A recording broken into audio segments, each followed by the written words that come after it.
কাল মকর সংক্রান্তির শুভ দিনে গিয়েছিলাম দারুণ একটা জায়গায়। জায়গাটার নাম হলদিয়া রিভার সাইড।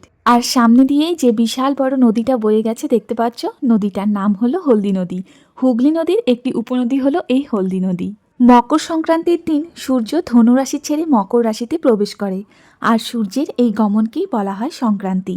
নদীর ধারে ধারে কত ফুল প্রদীপ চারিদিকে পড়ে আছে দেখতেই পাচ্ছ। মানে সবাই এখানে সকালবেলা স্নান করে পুজো করেছে।